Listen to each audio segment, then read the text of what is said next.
Hi, I'm Emily. I never thought I'd have to choose between my family and my son, but life has a way of forcing impossible decisions on you when you least expect it. I was making breakfast when my phone buzzed with my mom's ringtone. My 7-year-old son, Lucas, sat at the kitchen table, carefully sorting his medication into daily pill containers. "Morning, Mom," I said, wedging the phone between my ear and shoulder while flipping pancakes.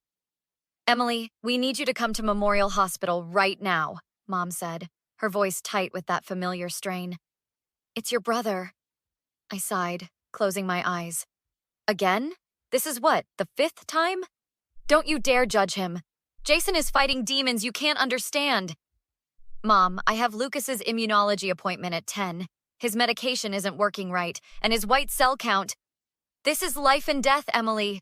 Jason might not make it this time." Her voice cracked. "The doctors say he needs a liver transplant. Soon." I glanced at Lucas, who was watching me with those big, knowing eyes that no 7-year-old should have. "I'm sorry about Jason, but Lucas needs me today." "Your father and I need you to bring Lucas to get tested," she said, her voice suddenly calm in that way that always made my stomach knot. "Children are excellent donors, and with his size matched to Jason," the spatula clattered to the floor. "You want my immunocompromised child to undergo surgery for Jason? After he promised he was clean last time? And the time before that? Family helps family, Emily. You've always been selfish. Jason would do it for Lucas." "Jason wouldn't stay sober for Lucas. He couldn't even stay sober for his own daughter's birth. We're at Memorial. Bring Lucas by noon for the testing. He's Jason's best hope." The call ended before I could respond. I stood frozen until Lucas's small voice broke through. "Mom, is Uncle Jason sick again?" I forced a smile. "Yes, buddy, but that's not for you to worry about. Grandma wants me to help him?" My heart sank that he'd heard enough to understand. "Yes, but that's not happening." "Because of my special blood?" "Partly, but mostly because it's not your responsibility to fix Uncle Jason." The doorbell rang, and I was grateful for the interruption. My best friend Nadine bustled in with coffee and her usual hurricane energy. "You look like you've seen a ghost," she said, setting down the cups. "Lucas, honey, I brought you those comic books I promised." While Lucas excitedly examined the comics, I pulled Nadine into the kitchen. "My parents want Lucas to get tested as a liver donor for Jason. He's overdosed again." Nadine's eyes widened. "Please tell me you said no." "Of course I said no. Lucas has enough medical trauma without adding voluntary surgery to the mix. And for what? So Jason can destroy another liver? Your parents have always had a blind spot when it comes to him."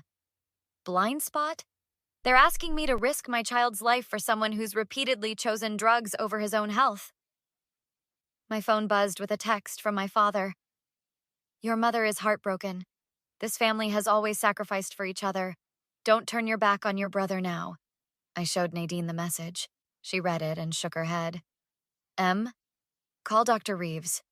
She'll confirm Lucas isn't a candidate because of his condition. Then you'll have medical backing when they try to guilt you further." "Good idea." I started dialing when another text came through. "We've scheduled Lucas for testing at 1 p.m. We'll pick him up from school if you're too busy." My hands shook with rage as I showed Nadine. "They wouldn't dare," she said, but her tone lacked conviction. "They absolutely would. They've always put Jason first." I felt tears threatening. "I need to protect my son from my own parents." Nadine squeezed my shoulder. "Then that's exactly what we're going to do. And this time, they need to learn there are consequences when they cross this line." Dr. Reeves's office was quiet as she reviewed Lucas's charts. Her gray-streaked hair was pulled back in a severe bun that matched her no-nonsense attitude. "Even if Lucas weren't immunocompromised, I would advise against this," she said, placing her pen down deliberately. "Pediatric living donors face significant risks. The fact that your parents would even suggest this is concerning." "They've already scheduled testing without my consent," I said, gripping the arms of my chair. "Could they somehow get approval?" Dr. Reeves's eyebrows shot up. "Absolutely not. As Lucas's legal guardian, only you can consent to any medical procedure." My father's a hospital administrator at Memorial. He has connections. That doesn't override medical ethics or parental consent laws. She began typing rapidly. I'm documenting this conversation and my medical recommendation against any donation procedure for Lucas. I'm also alerting our hospital's legal team. Thank you. I felt a fraction of my tension ease. Emily, Dr. Reeves leaned forward. This crosses several ethical and legal boundaries. You may need to consider more formal protections. After leaving Dr. Reeves, I met my cousin Vanessa at a cafe near the hospital. Lucas sat nearby, absorbed in his new comics. You're overreacting, Vanessa said immediately. Aunt Linda and Uncle Robert would never actually endanger Lucas. They scheduled medical testing for my son without my permission, Vanessa. Because they're desperate! Jason is dying! And that's terrible, but it doesn't give them the right to use my child as a spare parts factory. Vanessa lowered her voice. Your brother needs help that only family can provide. Where was this family loyalty when I needed childcare during Lucas's chemotherapy? Mom said Jason needed her emotional support more because his girlfriend left him. That's different. No, it's not. They have always prioritized Jason's crises over everyone else's needs. But this time, they've gone too far. My phone rang. My father. I answered on speaker. Where are you? He demanded. The transplant coordinator is waiting. I'm not bringing Lucas in for testing. Dr. Reeves has documented that he's not a suitable candidate due to his medical condition. That's for the transplant team to decide. We've explained Lucas's condition, and they still want to evaluate him. The answer is no, Dad. I've contacted our family lawyer. There was a pause. You'd rather let your brother die than inconvenience Lucas for a few tests? I'd rather not risk my son's life for someone who won't even take responsibility for his own. Your mother is devastated. How dare you speak about Jason that way when he's fighting for his life? Every time Jason fights for his life is because of choices he made. Lucas's condition isn't his choice. We're coming to your house tonight to discuss this as a family, he said firmly. This isn't over. After he hung up, Vanessa stared at me. You called a lawyer? Not yet, but I will now. I turned to see my friend Marcus approaching. As a social worker specializing in family services, he'd seen similar situations. I heard everything, Marcus said, sitting down. They have no legal right to schedule medical procedures for Lucas, but that doesn't mean they won't try other tactics. Like what? I asked. Emotional manipulation, family pressure. In extreme cases, I've seen grandparents file for emergency custody on flimsy pretenses. They wouldn't. Your father's text about picking Lucas up from school suggests they might bypass your authority if they think they can, Marcus said. We should implement safeguards immediately. What kind of safeguards? Legal documentation of Dr. Reeves's recommendation. Password protection at Lucas's school so only you can pick him up. And unfortunately, I think you need to prepare for a confrontation. I can help with that, said Nadine, who had just arrived. I've documented everything they've done so far. And I've contacted my brother-in-law, who's a family court attorney. I looked around at my support network, minus Vanessa, who was texting rapidly, probably updating my parents. The weight on my shoulders lightened slightly. They're coming tonight, I said. I need to be ready. The doorbell rang at precisely 7 o'clock. I opened the door to find my parents, Vanessa, and surprisingly, my brother's ex-girlfriend Kelly, who looked uncomfortable. Where's Lucas? Mom demanded, stepping inside without waiting for an invitation. He's at Nadine's house, I said. I didn't want him to hear this conversation. You're keeping him from us now? Dad's voice rose. After everything we've done for you? Marcus and Dr. Reeves sat quietly in the living room. Their presence clearly surprised my parents. Why is his doctor here? Mom's eyes narrowed. And who's this? I'm Marcus Webb, Family Services Coordinator, Marcus said calmly. I'm here as an advocate for Lucas's well-being. We don't need outsiders in a family matter, Dad snapped. You made it more than a family matter when you attempted to schedule medical procedures for my son without consent, I said. Mom sank onto the couch. We're trying to save your brother's life. How can you be so cold? I'm protecting my child. which is exactly what parents should do. I took a steadying breath. Where is Jason now? In ICU, Dad said. While you're here hosting a committee meeting? Kelly finally spoke. Actually, he checked himself out against medical advice this morning.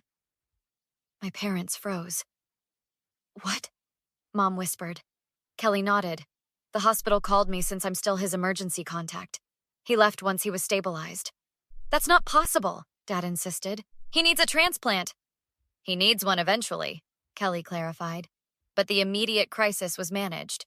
The doctor told him he needed to get clean first to even be considered for the transplant list. He didn't take it well. So while you were planning to harvest parts from my immunocompromised son?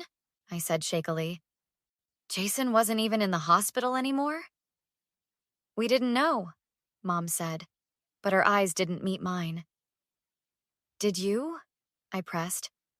Because the transplant coordinator would have told you Jason checked out.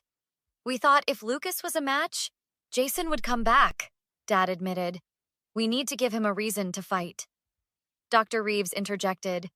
Using a child as emotional leverage for an addict's recovery is extraordinarily inappropriate and potentially traumatic for the child. No one asked you, Mom snapped. Actually, I did, I said. As Lucas's doctor, her medical opinion matters more than your desperation to enable Jason again? How dare you! Mom stood up. After all we've sacrificed for you. What exactly have you sacrificed for me, Mom? You missed Lucas's cancer treatments to comfort Jason after breakups. You couldn't afford to help with Lucas's medical bills, but paid for Jason's rehab 4 times. Your brother has a disease. So does Lucas. The difference is Lucas didn't choose his... Dad pointed at me. If you don't help your brother, don't expect anything from us ever again. Is that a threat? Marcus asked, his pen poised over his notepad. It's a family matter, Dad repeated. It stopped being just a family matter when you scheduled medical testing for a minor without parental consent, Marcus said. That's a reportable offense? Mom's face contorted. You'd report us? Your own parents? I already have, I said quietly. I've filed for a temporary restraining order to protect Lucas, and I've documented everything. The calls, the texts, the unauthorized medical appointments. You ungrateful... Dad lunged forward, grabbing my arm. Marcus immediately stood. Mr. Davis, please remove your hand or I'll be forced to call the police. Dad released me, his face red. This isn't over. We're Lucas's grandparents. We have rights. Rights that don't include endangering him, Dr. Reeves said firmly, which is exactly what you were attempting to do. Get out, I whispered, then louder. Get out of my house. Emily. Mom's voice softened to that manipulative sweetness. We're sorry if we upset you. We're just desperate to help Jason. Surely you understand that as a mother yourself? Yes, as a mother, I understand protecting my child at all costs. Something you never learned. I moved to the door and opened it. The restraining order will be in effect by morning. Don't contact us. You'll regret this when Jason dies, Dad shouted as they left. His blood will be on your hands. After they left, I collapsed into tears. Kelly, who'd stayed behind, sat beside me. I'm so sorry, she said. I had no idea they were trying to use Lucas like this. I only came because they said you were refusing to help without knowing all the facts. Thank you for telling the truth, I said, wiping my eyes. Do you know where Jason is now? Kelly shook her head. Probably with his dealer. It's where he usually goes when he leaves treatment. The truth hung in the air, harsh but undeniable. My parents had been willing to risk my son for someone who wasn't even trying to save himself. 3 months later, I sat in Judge Marino's chambers as she maintained the restraining order, protecting Lucas from my parents for an additional 6 months, pending their completion of required family counseling and parenting classes. Outside the courtroom, my parents approached despite the order. Emily, this has gone far enough, Mom said. We've apologized. We were desperate and made a mistake. A mistake is forgetting a birthday, I replied. What you did was deliberately prioritize Jason over Lucas's safety. Again. Jason is in recovery now, Dad said. Real recovery this time. He's been clean for 2 months. I'm glad for him, but that doesn't change what you did. We're still Lucas's grandparents, Mom insisted. He needs us in his life. Lucas needs people who see him as a person, not as a means to an end. I stepped back. Complete the counseling, take the classes, and maybe then we can discuss supervised visitation. After everything we've done for you, Dad started. That's exactly the problem, I cut him off. You see your support as transactional. Love shouldn't come with conditions. That evening, Lucas and I had dinner with Nadine, Marcus, and Dr. Reeves, our chosen family. How are you feeling about everything? Nadine asked. Relieved, I admitted. For the first time, I feel like I've set boundaries that might actually hold. Have you heard anything about Jason? Dr. Reeves asked carefully. He's in a long-term treatment facility in Arizona, I said. Kelly keeps me updated. He's doing better, but we've been here before. My phone buzzed with a text from Kelly. Jason completed 90 days. Doctors found a spot for him on the transplant list with a living donor, his rehab counselor. Thought you should know. I smiled slightly at the irony. In the end, a stranger had done what my parents had tried to force my son to do. It reinforced what I'd learned. True family isn't always blood, and sometimes the most loving choice is setting firm boundaries. My mother's text arrived moments later. We miss you and Lucas. Please reconsider. I didn't respond. Instead, I messaged my support group. Dinner at my place next Friday? Lucas wants to show off his science fair ribbon. As responses flooded in, I felt a sense of peace. We had created a new kind of family, one built on respect, boundaries, and unconditional support. And for the first time in my life, I wasn't second-guessing my worth or my place in it. What would you do if the people who were supposed to protect you tried to harm the one you love most? Sometimes the bravest thing you can do is walk away and build something better.